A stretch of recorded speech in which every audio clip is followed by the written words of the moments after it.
Good morning friends, unique Hindi shorthand में आपका स्वागत है।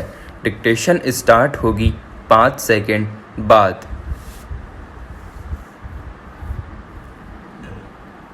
स्टार्ट। महोदय, मैं यह भी बताना चाहता हूं कि जब बैठक हो रही थी तब हमारे सांसद साथियों ने मिलकर आपसे कहा कि प्रधानमंत्री सड़क योजना का उद्घाटन करने का अधिकार सांसदों को होना चाहिए और उनके सुझाव के अनुसार ही सड़कों का निर्माण होना चाहिए। मुझे ऐसा लगता है कि मौखिक रूप से आपने कहा कि उद्घाटन करने का पत्र आपने सांसदों को भेज दिया है, लेकिन शायद या तो आप भूल गए होंगे या आपके दफ्तर में वह पत्र पड़ा हो, लेकिन सांसदों द्वारा उद्घाटन करने का पत्र किसी सांसद के पास नहीं पहुंचा है।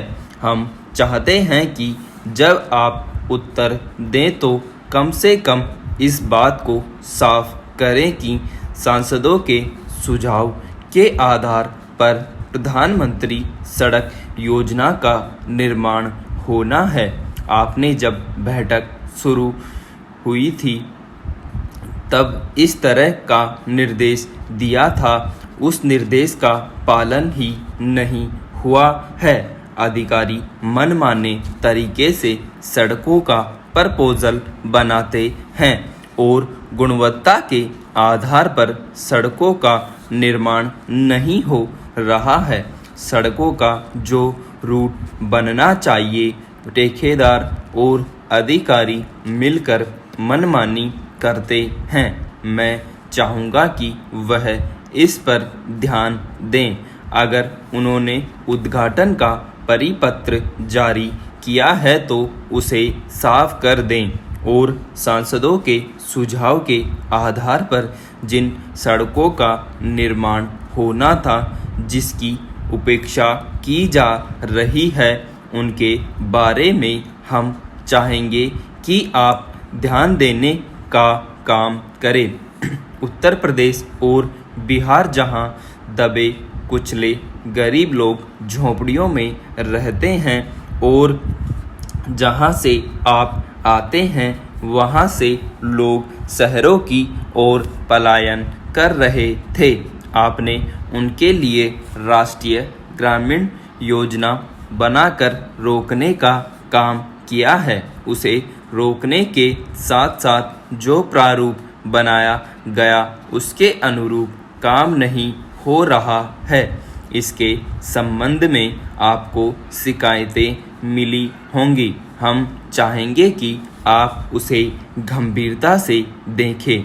लिस्ट बन रही है लेकिन वह ठीक से नहीं बन रही है। इसमें भी कोताही बरती जा रही है। लक्ष्य के आधार पर काम हो। बेरोजगार लोग जो गांव से पलायन होकर शहरों की ओर जाते थे, उनको रोजगार मिलना चाहिए।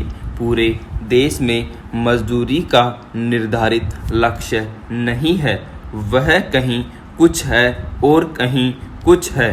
इसके आधार पर ऐसी परिस्थिति बने कि देश के पैमाने पर जो राज्य सबसे ज़्यादा गरीब हैं, जहां लोग भूख से तरस रहे हैं, वहां अच्छी मजदूरी मिले, क्योंकि अभी मजदूरी बहुत कम है।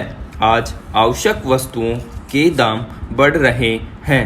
ऐसे में मेहनत करने वाले श्रमिक की मजदूरी नहीं बढ़ेगी। रोजगार गारंटी योजना असफल हो जाएगी। हम चाहते हैं कि मजदूरी में विसंगतियां को दूर किया जाए। इसके लिए राज्यों के मंत्रियों और अधिकारियों से बात करके सुधार लाने का काम करें। साथियों, ज्ञात हो कि विदर्भ क्षेत्र के किसान बदहाली के चलते आत्महत्या कर रहे हैं। सरकार द्वारा ऋण माफी की घोषणा करने के बाद इस क्षेत्र के किसानों को इसकी आवश्यकता के अनुसार लाभ नहीं मिला। अब नए फसल ऋण देने में बैंकों द्वारा की जा रही कोताही के कारण किसानों को खरीफ फसल की बुआई करने के लिए महाजनों से ऋण लेना पड़ा है। उसके बाद फसलों पर फौजी इल्लियों का आक्रमण होने के कारण फसलें पूरी तरह बर्बाद होने के कारण किसान फिर से आत्महत्या कर रहे हैं। यह हादसा होने के बाद 10 दिनों में चंद्रपुर जिले में ही 3 किसानों द्वारा आत्महत्या की गई है।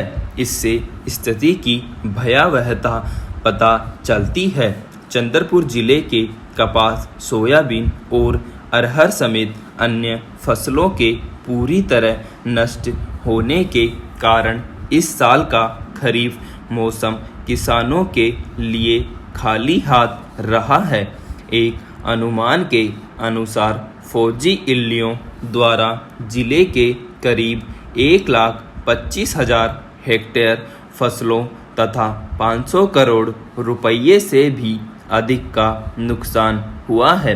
जिले की अन्य तहसीलों में धान की खेती प्रमुखता से होती है, जहां धान की बुआई शुरू हो गई है।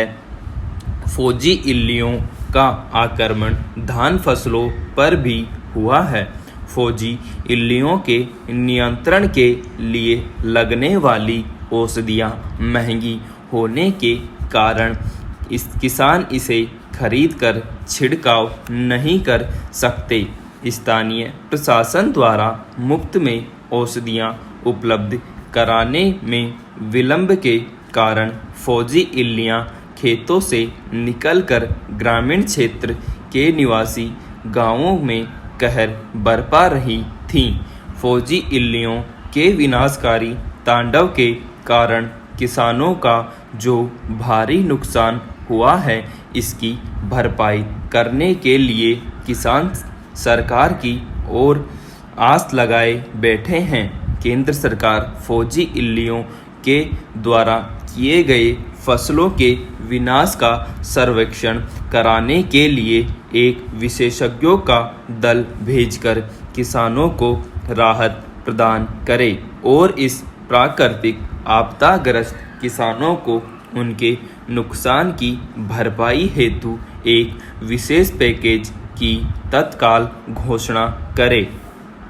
पहली बात, भारत सरकार की ओर से आपके मंत्रालय द्वारा प्रधानमंत्री सड़क योजना का निर्माण हुआ। यह एक सराहनीय कदम है। आज का जो बजट है, जिसमें इस योजना में और ज़्यादा बढ़ोतरी होनी चाहिए थी, उसमें बढ़ोतरी नहीं हुई। मैं चाहूँगा कि आबादी के आधार पर जहां 500 से 1000 की आबादी है, उन गांवों को पक्की सड़कों से जोड़ने का प्रावधान था। मुझे लगता है कि शायद आपने यह योजना समाप्त कर दी है। हम आपसे चाहेंगे कि जब आप अपना उत्तर दें तो इस तरफ भी प्रकाश डालें। 30 जून 2008 जलवायु परिवर्तन के वैज्ञानिक पहलुओं पर केंद्रीकृत शोध आया कि औद्योगिक उत्पादन और परिवहन से जो कार्बन डाइऑक्साइड पैदा हुई, इसको रोकने के लिए ये सारी बातें होनी चाहिए। मैं कहना चाहता हूँ कि हमारा देश इसके लिए प्रभावी पहल करे और दुनिया को भी इसके लिए सचेत करे। प्रकृति के कोप से विश्व को परेशान होना ही है। 2 या 1 डिग्री की हालत से यह स्थिति अब आ रही है।